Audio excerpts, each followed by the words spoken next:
কোটা সংস্কার থেকে সরকার পতনের দাবি ৩৬ দিনের এই আন্দোলনে তৈরি হয়েছে নতুন নতুন স্লোগান, বদলেছে দাবির ভাষাও। ১ ২ ৩ ৪ শেখ হাসিনা গদি ছাড়, তুমি কে আমি কে, রাজাকার রাজাকার, কে বলেছে স্বৈরাচার স্বৈরাচার এর মতো বজ্রকঠিন কিছু স্লোগান এক পর্যায়ে রূপ নেয় সরকার পতনের এক দফা এক দাবিতে।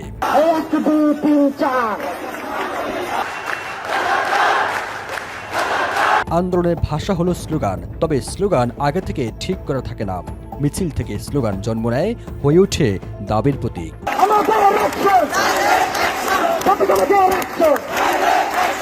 তবে আন্দোলনের গতি আর এসব স্লোগান তীব্র হয়ে উঠেছিল আবু সাঈদের মৃত্যুর পর। ১৬ জুলাই কোটা সংস্কার আন্দোলনে পুলিশের গুলিতে নিহত হন রংপুরে বেগম রোকেয়া বিশ্ববিদ্যালয়ের ছাত্র আবু সাঈদ। এরপর থেকেই স্লোগান শুরু হয়।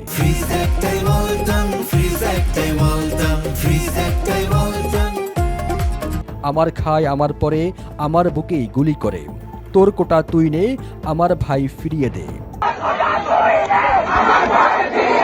বন্দুকের নলের সাথে জাজালো বুকে সংলাপ হয় না, এবং লাশের ভেতরে জীবন দে, নইলে গদি ছাইড়া দে, এসব স্লোগান, যেখানে কয়েকটি শব্দে জানিয়ে দেওয়া হয়েছে জনতার এই দাবির সঙ্গে আছে প্রাণ হারানোর যন্ত্রণা।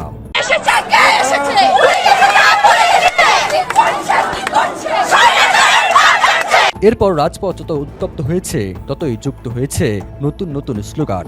বর্তমান প্রজন্মের মুখে উঠে এসেছে আগের প্রজন্মের শব্দ বাক্য। যেমন ২ আগস্ট রাজধানীর নর্থ সাউথ বিশ্ববিদ্যালয়ের সামনে শিক্ষার্থীরা স্লোগান দিয়েছিলেন, আমার সোনার বাংলায় বৈষম্যের ঠাঁই নাই, ৭১ হাতিয়ার গর্জে ওঠো আরেকবার, যে হাত গুলি করে সে হাত ভেঙে দাও, এবং অ্যাকশন অ্যাকশন ডাইরেক্ট অ্যাকশন এর মতো স্লোগান।